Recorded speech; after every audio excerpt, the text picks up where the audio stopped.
Oke, Bismillahirrahmanirrahim. Assalamualaikum warahmatullahi wabarakatuh. Waalaikumsalam warahmatullahi wabarakatuh. Oke, Alhamdulillah di malam hari ini, sekarang tanggal 17 Desember 2021 ya. Tahun depan kita akan UAS. UAS. Soal UAS sudah saya share di kampus sama di reminder WA tadi. Kalian bisa lihat, harusnya sih nggak ada alasan lagi untuk nggak ada waktu ngerjain dan lain sebagainya. Karena sudah saya kasih banyak waktu ya dari kemarin-kemarin. Jadi kalau dilihat di situ ada di soal UAS sudah saya kasih tahu tanggal UAS-nya itu 14 Januari. Kelihatan 2022 ya, 1 tahun. Tapi waktunya itu dekat ya. Kemungkinan nggak ada libur. Sekarang itu tanggal 17. Minggu depan, sekarang pertemuan 12, terus 3 pertemuan lagi, 12, 13, 14, 15. Pas. Tanggal 24, 31 tetap masuk, nggak libur kayaknya. Tanggal 7, terus minggu depannya, tanggal 14, UAS. Oke, di pertemuan 12 ini saya akan bahas melanjutkan yang kemarin. Yang kemarin kita sudah bahas, insert ya. Insert sama delete. Termasuk tugas 7-nya juga itu, tugas 6-nya, sekarang tugas 7. Di pertemuan kali ini kita akan bahas tentang yang pertama, update. Update ini kalau sudah bisa insert sih, harusnya mudah update. Habis itu proses transaksi. Nanti minggu depan proses pembuatan laporan dan lain sebagainya. Oke. Seperti itu ya. Kemarin di grup ada yang nanya tentang koneksinya trouble, mungkin. Siapa itu ya? Udah bisa belum? Udah bisa berhasil connect belum? Mas Budi Novianto itu, Mas. Udah berhasil connect? Belum tahu itu, Pak. Belum ada kabar. Nggak ada kabar. Dia menggunakan SAM atau app save ya? Iya. Gimana, Pak? Dia menggunakan SAM atau app save ya? Kan ada yang pakai app save. Dia menggunakan SAM. SAM ya? Terus? Iya. Harusnya nggak ada masalah. Yang diperhatikan itu versi PHP-nya sama versi arsitekturnya x64 apa x86 sama Node NTS apa TS itu ya. Itu aja sih harusnya, kalau itu diperhatiin harusnya nggak ada masalah. Kalau ada masalah saran saya sih di uninstall dulu sambil. Dan jangan lupa setelah aktivasi itu di reboot ya. Di restart Apache-nya, kalau nggak laptopnya lah biar. Ya memang masalah sepele sih. Jadi pengalaman dari tahun kemarin juga sampai UAS itu, ketika UAS masih banyak yang masih ada yang Pak saya belum bisa berhasil connect. Padahal sudah UAS. Padahal dari pertemuan 9 sudah saya bahas tentang koneksi, tapi karena mungkin nggak dikerjakan atau dibahas, ketika UAS baru bingung. Jadi jangan seperti itu ya. Jadi diusahakan dari sekarang. Oke, kalau nggak berhasil connect kan susah gitu ya. Plan saya sih kalau nggak berhasil connect PHP ya menggunakan bahasa pemrograman lain ya. Bisa menggunakan Python atau Java. Tapi saya nggak ngasih contoh, kalian bisa cari referensi lain. Menggunakan Python kelihatannya lebih mudah kayaknya. Tapi kan Python nanti pemrogramannya berbasis desktop ya, nggak berbasis web. Atau menggunakan Java, seperti itu.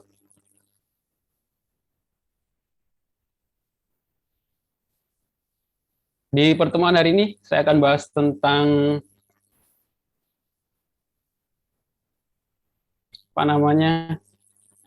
insert ya, update sama transaksi. Oke.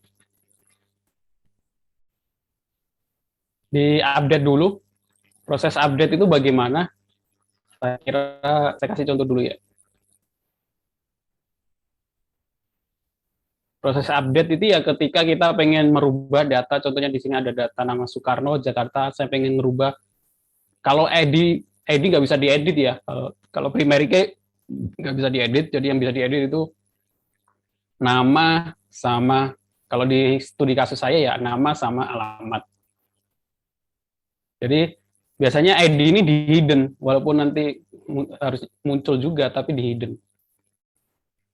Kita klik edit, nah di sini, nah proses ini seperti proses insert ya, bedanya Nah, di sini sudah ada value-nya. Kalau sebelumnya kan nggak ada value-nya, di sini udah ada value-nya. Value-nya dari mana? Dari di atas kalau kita lihat di sini ada ID pembeli sama dengan 10. Jadi variabel 10 ini kita get, ID pembelinya 10, baru kita cek, kita tampilkan ya, select bintang from pembeli where ID pembeli 10. Nanti namanya kita tampilkan di sini, alamatnya kita tampilkan di sini, dan di sini ada ID pembeli tapi kita hidden. Nah, setelah itu proses update-nya sama seperti proses insert. Jadi ini nanti kita ganti terserah, ini juga kita ganti terserah. Sintaknya bagaimana? Di sini saya pembeli. Nah, di sini proses editnya. Kalau kita lihat di sini ada icon edit, terus ahref menuju ke edit pembeli, diikuti dengan variabel ID pembeli, kita cetak ID pembelinya, terus kita kirim ke edit pembeli. Di halaman edit pembeli, itu sama seperti halaman update, tabah pembeli, bedanya, di sini kita value-nya kita masukkan. Jadi kita get dulu ID pembeli dari URL, kita menggunakan fungsi get, kita masukkan ke dalam variabel ID pembeli. Kalau sudah dapat, kita query, select bintang from pembeli, where ID pembeli sama dengan ID pembeli. Habis itu kita fetch array, kita jadikan array ya. Habis itu kita cetak di nama pembeli sama alamat pembeli. Nah, di sini ada ID pembeli, tapi inputnya tipenya hidden, nggak dimunculkan. Karena ID pembeli itu primary key, nggak bisa diedit. Nah, nanti ini bisa diedit, variabelnya sesuaikan dengan namanya, alamat, terus ya sama seperti insert tadi, form, method post, terus aksi pembeli, aksinya update. Kalau dijalankan, semuanya ini ada pembeli namanya Soekarno, alamat Jakarta. Kita ganti Soekarno menjadi Soeharto. Terus alamatnya menjadi Solo. Kalau kita klik enter, ya dia langsung, nah di sini ID 10 berubah Soeharto menjadi Solo. Nah, dari sini kita sudah selesai ya proses sederhana, maksudnya ya sistem sederhana, maksudnya intinya sistem ya seperti ini. Kita bisa menampilkan data, terus kita bisa delete, kita bisa update, kita bisa tambah data pembeli. Oke, sampai sini mungkin ada yang mau ditanyakan?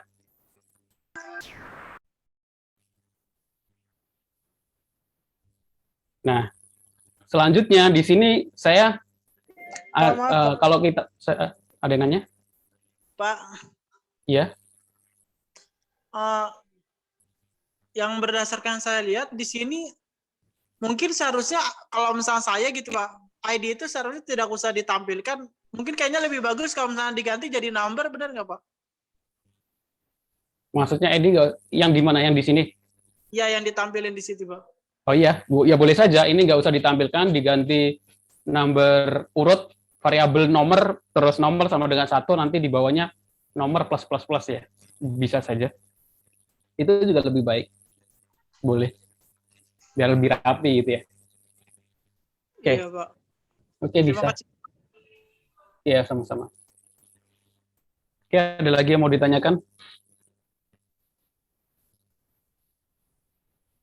Terus di sini kalau di tabel master data saya, di sini ada harga ya. Di harga ini, di sini ada rupiah, ini tambahan dari PHP. Jadi kalau di database-nya, saya nyimpannya sebagai number biasa. Kalau saya tampilkan select bintang from beras, tabel beras. Nah, ya kalau kita nampilin seperti ini kan jelek ya kelihatannya ya, 30.000, 12.000. Jadi kita harus buat fungsi untuk bisa menampilkan format rupiah. Ya, jadi kita harus buat fungsi format rupiah. Ini sudah saya kasih contoh. Ini ada fungsi rupiah. Ini untuk biar ketika muncul di halaman itu enggak 30.00 gitu ya. Jadi depannya ada RP, terus belakangnya ada titik koma. Biar lebih mudah atau enak dilihat. Sama seperti fungsi seperti ini sama dengan kalau kita buat fungsi di bahasa pemrograman lain ya.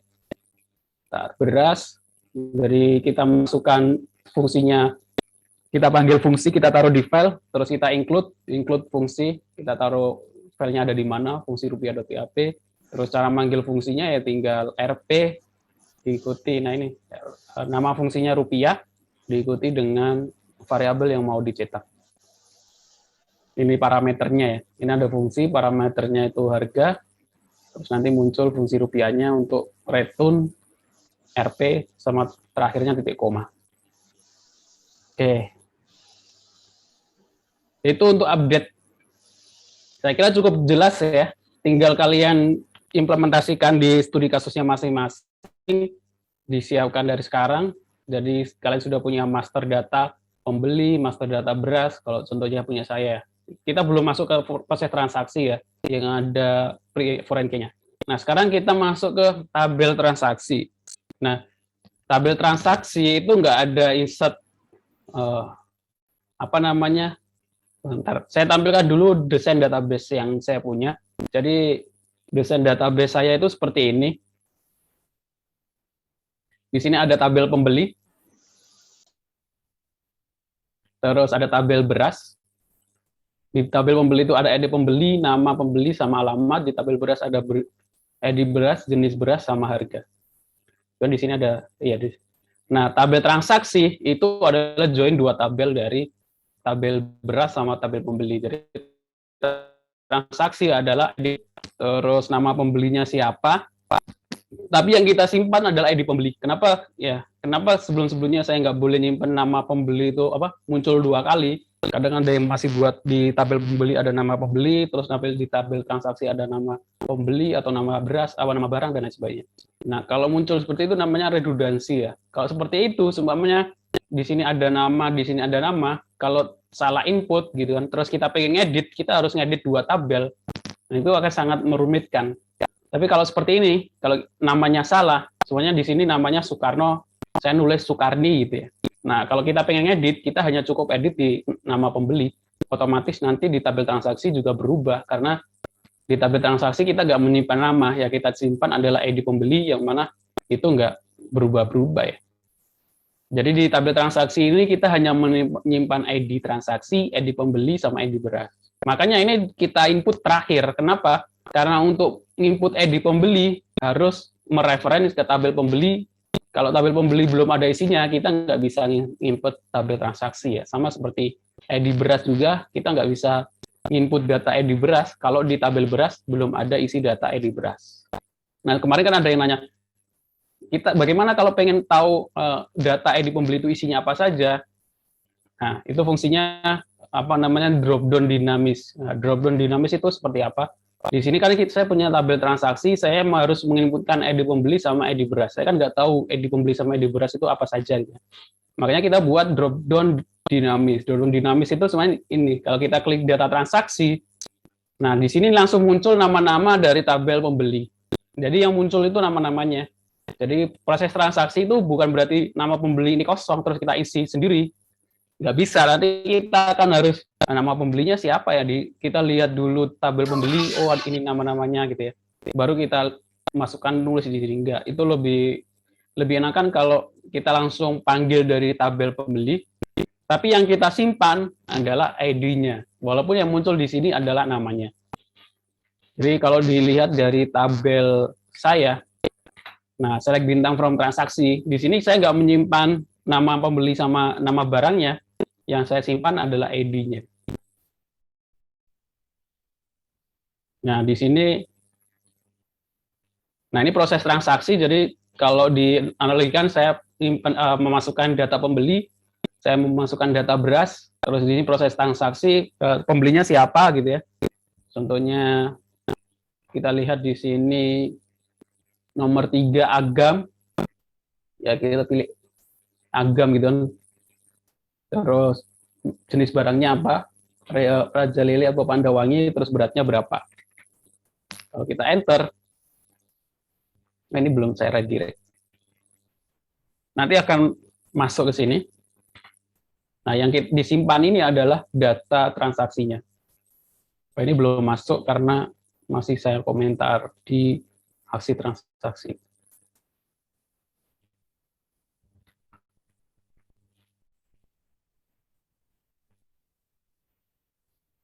Jadi cuma saya masukkan Messi, beli Raja Lele 100 kilo, saya submit.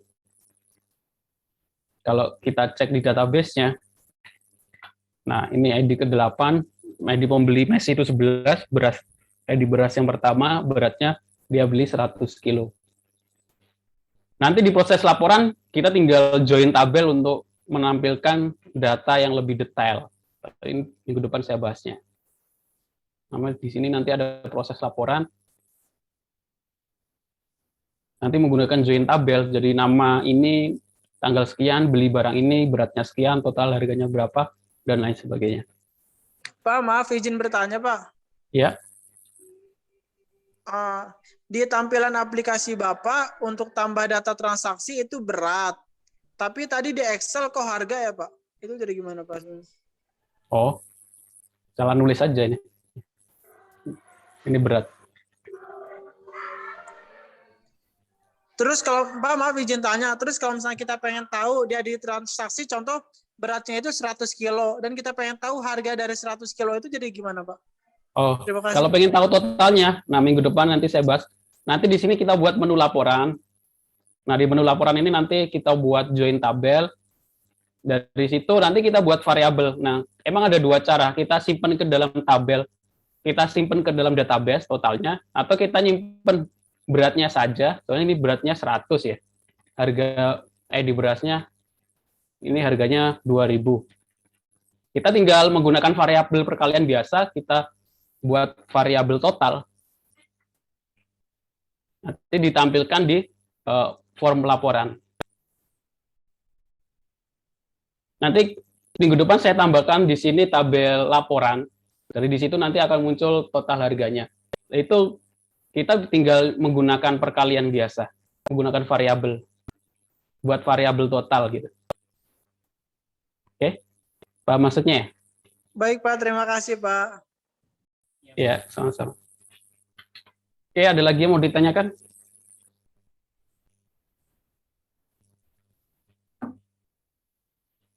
Jadi buat drop down menu itu bagaimana? Drop down menu itu, ini ya, drop down menu itu kita bukan pakai input type text atau number. Di sini kita menggunakan select ya. Select, terus kita select bintang from pembeli. Di sini ada option value. Nah, yang dimuncul adalah nama pembelinya, tapi value yang disimpan adalah ID pembeli. Ini namanya drop down dinamis ya dari tabel. Oke. Ada lagi yang mau ditanyakan?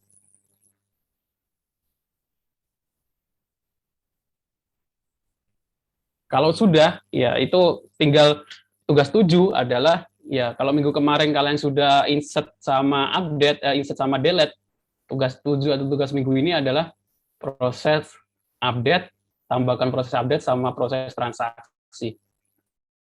Nanti minggu depan kita buat laporan, ekspor ke dalam, boleh PDF, saya kasih contoh yang ekspor PDF, laporan, atau Excel.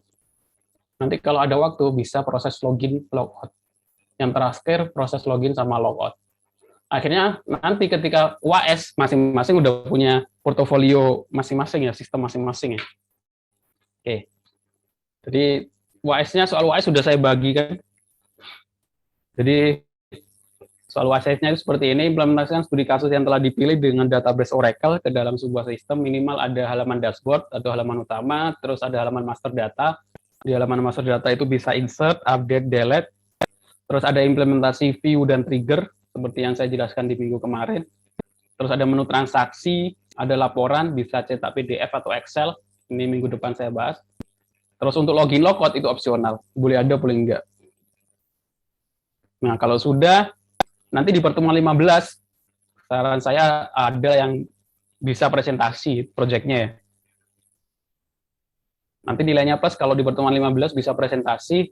Kalau sudah presentasi di pertemuan 15 atau pertemuan terakhir, nggak perlu buat video di UAS. Tapi kalau yang belum presentasi di pertemuan terakhir, kalian buat laporan, lampirkan link GitHub-nya, dan buat presentasi di dalam bentuk video, videonya diupload ke YouTube. Ya, Kalau malu di YouTube ada menu apa ya, pribadi atau sama seperti itu apa, link yang punya link yang bisa lihat gitu ya. Seperti itu. Tapi jangan di privat. Kalau di privat orang lain nggak bisa lihat. Oke. Ada lagi yang mau ditanyakan? Iksan, biasanya Iksan nanya.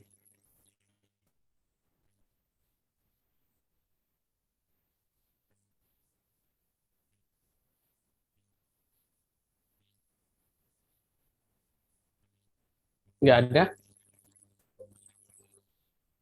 Pak, rencana kita UAS tanggal berapa? Bulan berapa, Pak?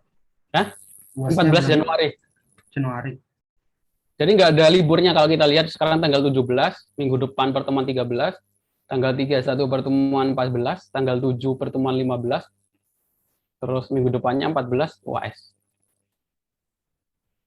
Kalau saya dapat info dari Pak Wahyu sih seperti itu, nggak tahu nanti jadinya kapan.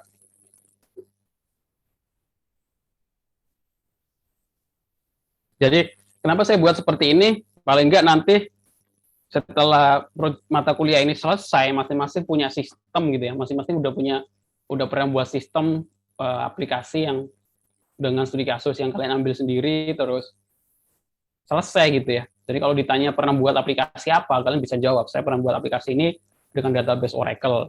Ada menu insert, update, delete, transaksi, ekspor data, proses login, logout. Sebenarnya nggak susah sih sebenarnya. Jadi nanti ketika lulus itu kalau ditanya sudah pernah buat sistem apa, nggak cuma skripsi aja ya. Ini bisa dilampirkan, apalagi ada link GitHub-nya, ada screenshot-nya, bisa dijadikan portofolio, terus ya kalian buat lagi, buat yang lain gitu ya, selain nggak harus nunggu ada tugas atau project UAS baru buat sistem, buat sendiri gitu ya, buat project-project sendiri, untuk tambah-tambahan portofolio. Jadi kalau ditanya, ketika melamar pekerjaan sebagai programmer atau developer, udah pernah buat apa, kalian bisa jawab. Nggak cuma ketika jawabnya buat ketika project skripsi aja gitu ya. Kan orang akan ragu kalau ditanya pernah buat apa, apalagi kalau belum pernah buat sama sekali kan, orang ragu sebenarnya dia bisa buat atau enggak. Atau enggak, pernah buat tapi cuma sekali gitu, project skripsi tok gitu. Seperti itu. Jadi intinya program itu sebenarnya nggak susah, yang penting insert, update, delete, terus buat laporan, transaksi, ada login, logout. Itu sederhana ya. Nanti kalau lebih kompleks lagi nanti ada proses daftar, ada reset password gitu ya, ada login dengan Gmail atau login dengan Facebook, ada reset password, terus bisa ada OTP, autentifikasi pakai WA atau SMS gitu. Nah itu kalian bisa kembangkan lagi gitu ya, maksudnya ya nggak cuma ini aja, kalian bisa tambahkan login, nggak cuma login, tambahkan pendaftaran, nggak cuma pendaftaran, tambahkan forgot password. Forgot password kan kita harus buat link, dikirim ke email itu aktif cuma berapa menit, kalau sudah sekali klik nanti nggak aktif lagi gitu kan. Kalau nggak ada untuk keamanan sekarang yang paling rame OTP gitu kan, bagaimana buat sistem OTP itu bagaimana gitu, bagaimana ketika kita login, nggak langsung login, tapi harus memasukkan OTP yang dikirim ke email kita, atau dikirim ke SMS kita, atau dikirim ke WhatsApp. Seperti itu. Oke? Cukup jelas ya? Ada lagi mau ditanyakan?